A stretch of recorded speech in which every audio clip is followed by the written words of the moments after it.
શબ્દ ઉચ્ચારણમાં સરસ્વતી મતિ આપજો મોરી માય ભૂલાય અક્ષર મેળવજો તો નમો નમો રાતજી ને રાત ભૂલાય અક્ષર મેળવજો ભૂલાય અક્ષર મેળવજો તો નમો દિન ને રાત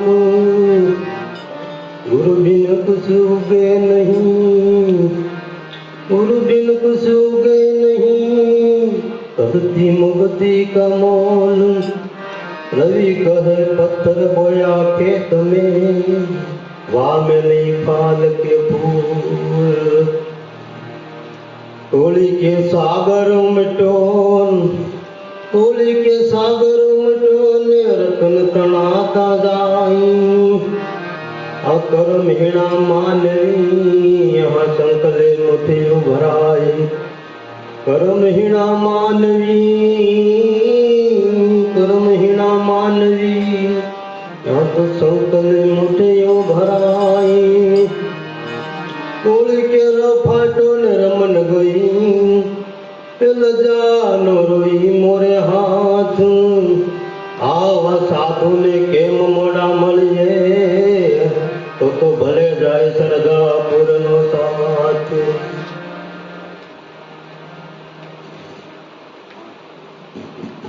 हम तो संतोए बहुत घणी सरस बात करी हम तो नारू महाराजे बहुत सरस एक आध्यात्मिक बात करी हमारे रमेश महाराजे पण एने बहुत सरस बात करी गुरु महिमा बहुत अद्भुत है कारण के आमा आपणे भीतर में तपासવાની જરૂર છે ત્યારે સંત વાણીમાં બોલ્યા છે કે આજ મને વર્તાણી આનંદ નીલા લેરી આજ મને વર્તાણી આનંદ નીલા લેરી બેની મને ભીતર સદગુરુ મળ્યા સત અને સદગુરુમાં તફાવત છે સદગુરુ છે આપણને રાહ બતાવે છે પણ ખરેખર સત તો તમારામાં રમણ કરી રહ્યું છે સતની શોધ તમારે કરવી પડશે કેમ કે એક દાસ સતા એવી વાણી બોલ્યા છે कानूड़ो कालो कालो राधा से गोरी गोरी कानूड़ो कालो कालो सेक नवल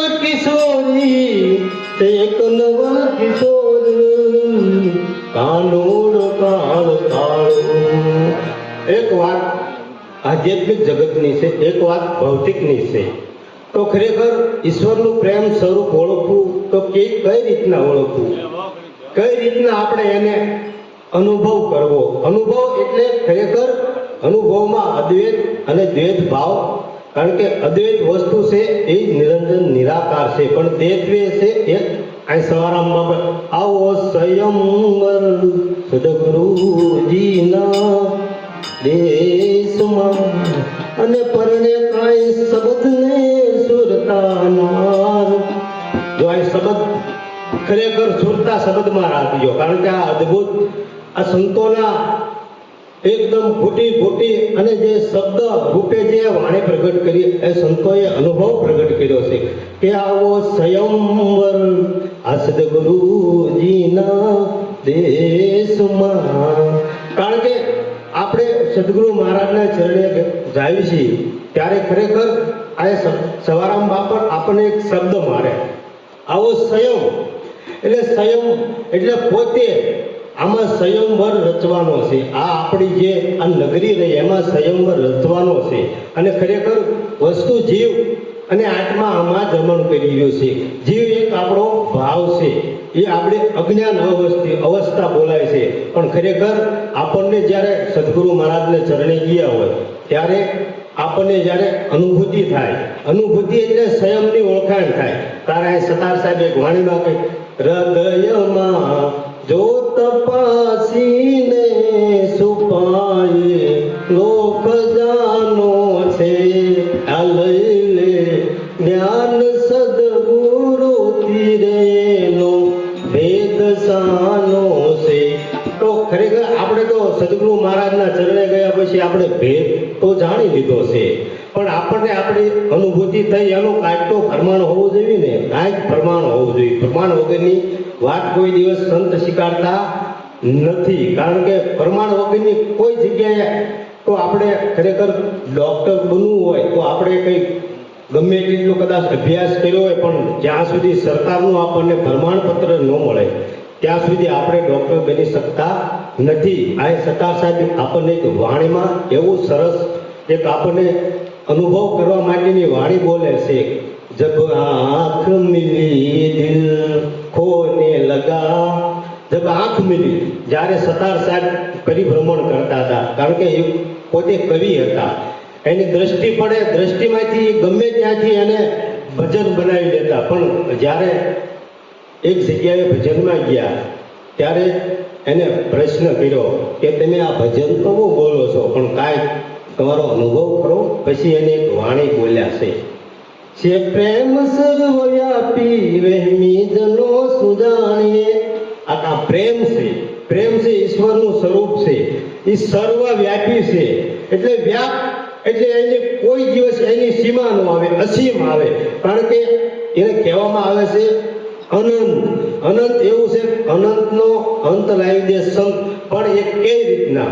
કારણ કે સંત છે એ તમને જ્યારે બોધ આપે અને તમે કાંઈક અભ્યાસ કરો, અભ્યાસ કર્યા પછી જ્યારે તમને અનુભૂતિ થાય અને જ્યારે તમારો આ ભેદભાવ મટે ત્યારે ખરેખર આ પ્રેમ છે એ સર્વવ્યાપી છે. જેવી રીતે દૂધમાં ઘી છે, અંદર ઘી છુપાયેલું છે અને એના દૂધના રેસા રેસામાં ઘી પડેલું છે. પણ એમ આપણને કદાચ તમે ગમે તેવી રસોઈ બનાવી હોય, પૂરી તળી હોય તો દૂધમાં કોઈ દિવસ પૂરી તળાતી નથી.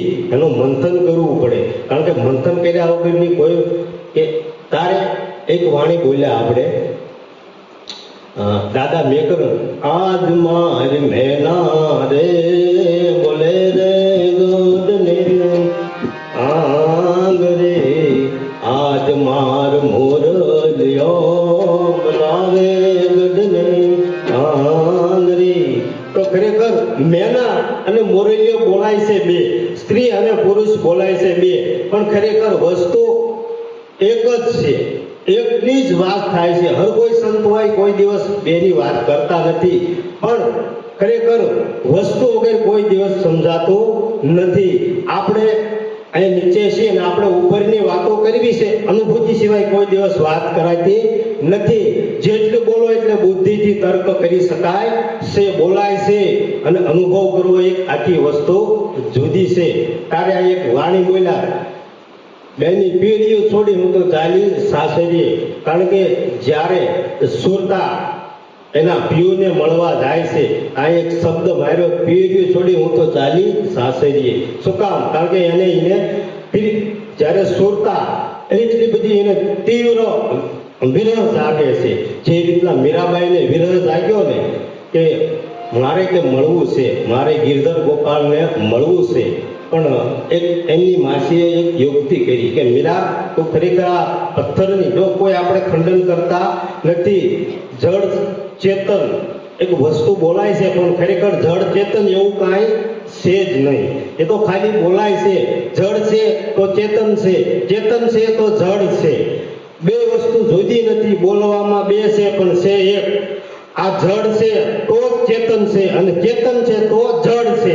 કારણ કે વસ્તુ બોલાય છે બે પણ એક જ વસ્તુ આવીને ઊભી રહેશે. કારણ આ પ્રેમ એટલો બધો, ખરેખર પ્રેમ એવી વસ્તુ છે એ નિર્મળ પ્રેમ. આ એક છે ને નિર્મળ મનથી એ નિરખીને જોયું આમાં ખોટી મળે નહીં ખોટ. આવા મારા હાચા એ સંતોની માથે વિરા ભક્તિ કેરા જોન મોડ. કેવો મોડ હોવો? મોડ એટલે શું? કારણ કે જેને સત્યની અનુભૂતિ કરી છે, જે દીવો પ્રગટ છે, અને પ્રગટ આરે જો તમે પ્રગટ દીવો હોય એની આરે વાત અડાડો તો જ પ્રગટ થાય. અને જે પ્રગટ નથી કદાચ ગમે એટલી વાતો કરે, અહીંયા કોઈ દિવસ ફરક પડવાનો નથી. આ હું મારા સંયમનો અનુભવ કહું છું. કારણ કે તો જ આપણને ખબર પડે, નહીતર પડવાની નથી.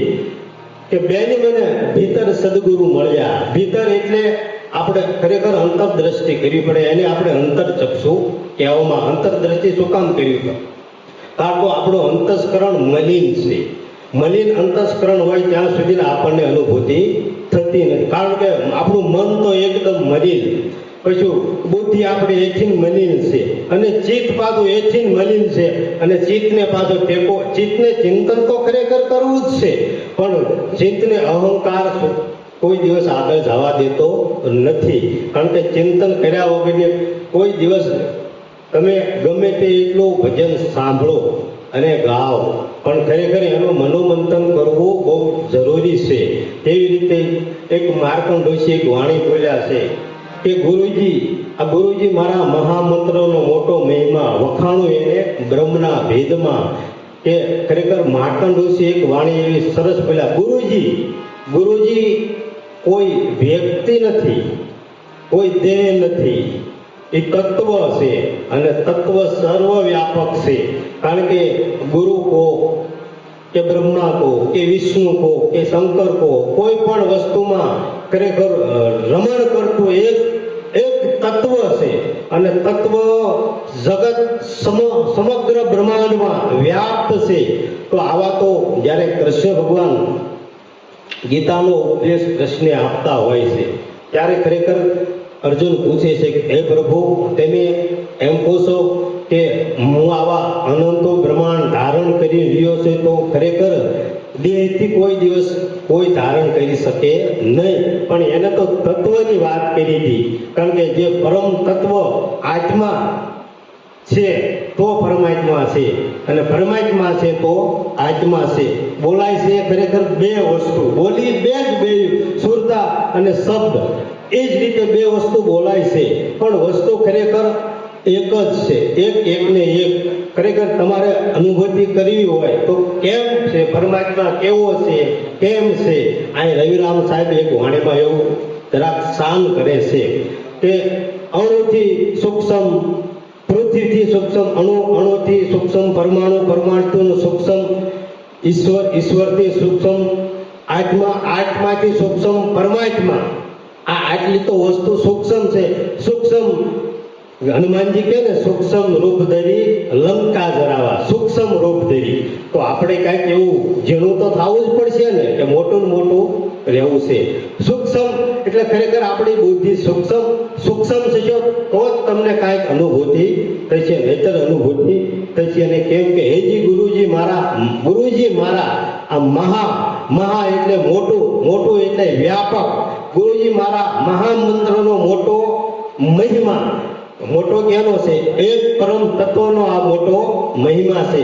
હર કોઈ સંત હોય, ફકીર હોય, ઓલિયા હોય, કોઈ પણ એક તત્વની જ વાત કરે છે.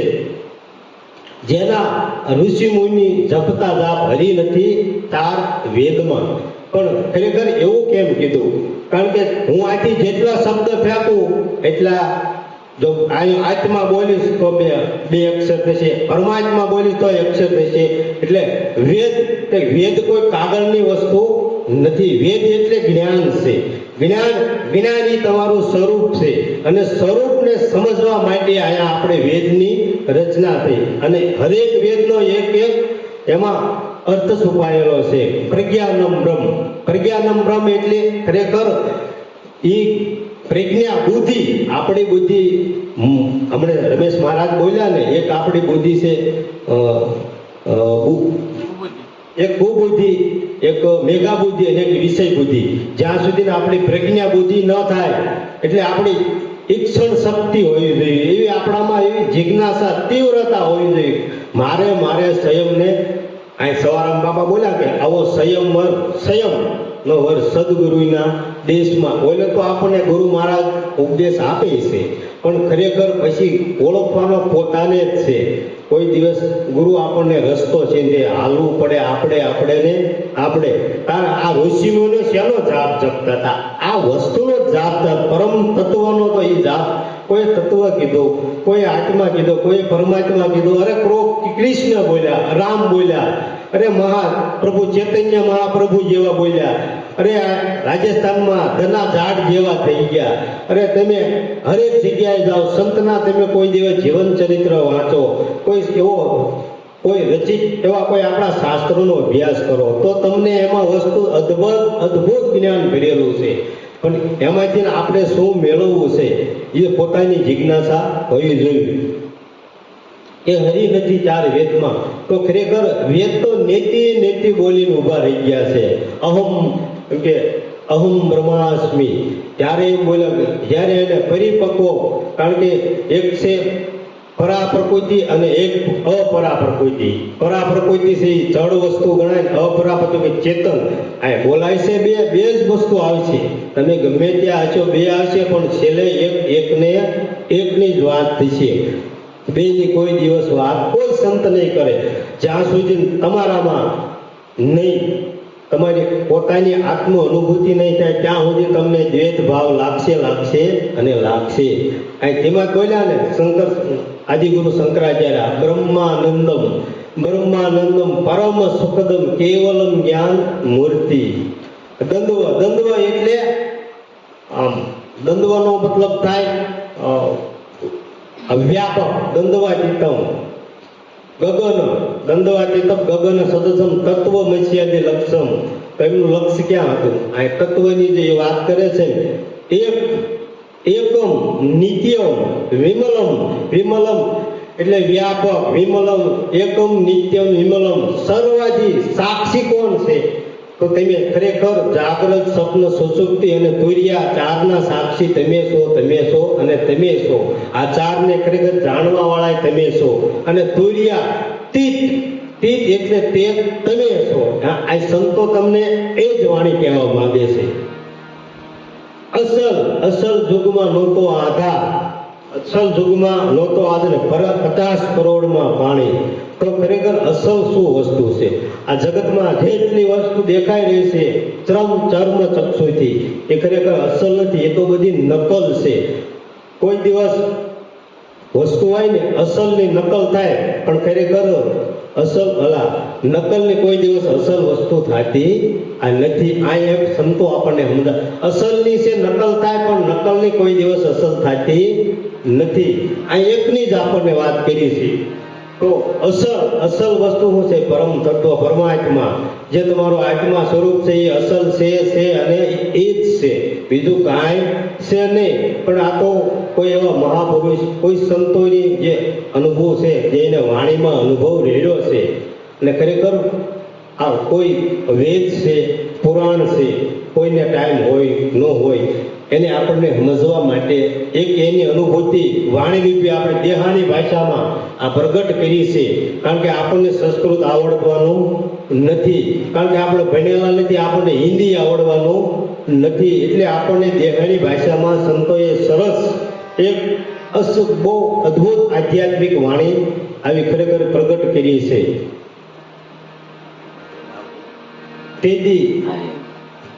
તેથી નિરંજન હતા નિરાકાર, એમાંથી શક્તિ દર્શાણી. કારણ કે રંજન એટલે માયા થાય, નિરંજન એટલે ની વસ્તુ થાય, નીલો વસ્તુ થાય, નિરય કહેવાય, નિરાકારાય કહેવાય. રંજન એટલે માયા થાય. નિરંજન હતા નિરાકાર, એનો કોઈ આકાર નહોતો, પણ એમાં ખરેખર એક શક્તિ દેખાણી. શક્તિ કઈ? જે પોતાનામાં બ્રહ્મ શક્તિ જેને કહેવામાં આવે છે, શિવ અને શક્તિ. પણ આ બ્રહ્મ શક્તિ છે, બ્રહ્મ શક્તિ જ્યારે તમારામાં પ્રજ્વલિત થાય ત્યારે નિરંજન નિરાકાર છે, એ આકાર રૂપે પ્રગટ થાય છે. એ તો આખું જગત જાણે છે, આકાર તો જ પ્રગટ થાય. શક્તિએ કીધો સમાગમ અને નિરંજનને વચન દીધા. જ્યારે શક્તિએ એનું સ્વરૂપ પ્રગટ કર્યું ત્યારે વચન માંગ્યું કે હું ગમે ત્યાં જાઉં, તમારે મારે સાથે રહેવાનું અને રહેવાનું, હું કોઈ દિવસ એકલી જઈશ નહીં.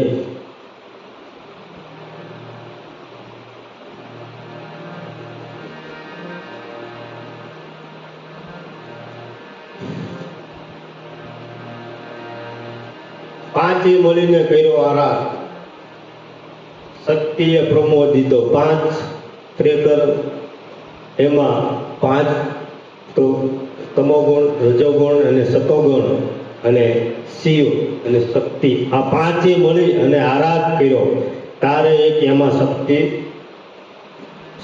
પ્રમોદ એટલે કીધું કે જાઓ હવે હું શક્તિ રૂપે પ્રગટ થાવ છું. તો ખરેખર આપણામાં આપણે દવાખાને ગયા હોય તો આપણને ડૉક્ટર ખરેખર આપણામાં તાવ આવ્યો હોય, ઝાડા થઈ ગયા, કોઈ પણ આપણને તકલીફ થઈ હોય તો આપણને ડૉક્ટર શું કહે છે? ભાઈ તમને અણશક્તિ આવી ગઈ છે.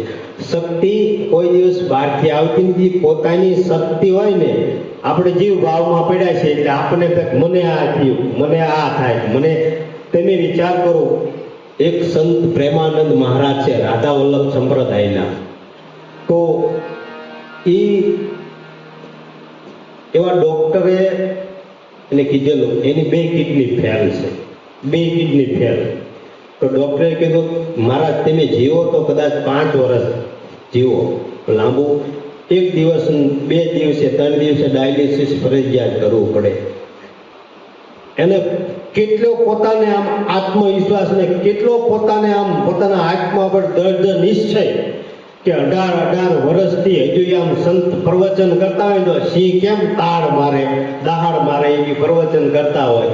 નકર હાલમાં 1 દિવસ ને 1 દિવસ એને ડાયાલિસિસ કરવું પડે અને 2 કિડની ફેલ હોય તો જેને વેદના હોય એને અનુભૂતિ હોય ને, બાકી નકર આપણે તો ખાલી વાતો કરીને સાંભળવી, પણ જેને અનુભૂતિ હોય એ પોતાનો અનુભવ પ્રગટ કરે ને. તો સંતો કેટલી મહેનત કરે છે કે એક જીવ જગાડવા માટે પરમાર્થના કારણે તેજી ધરતીના બાંધ્યા ધર્મ નિર્જરમ તેજી થાપ્યો.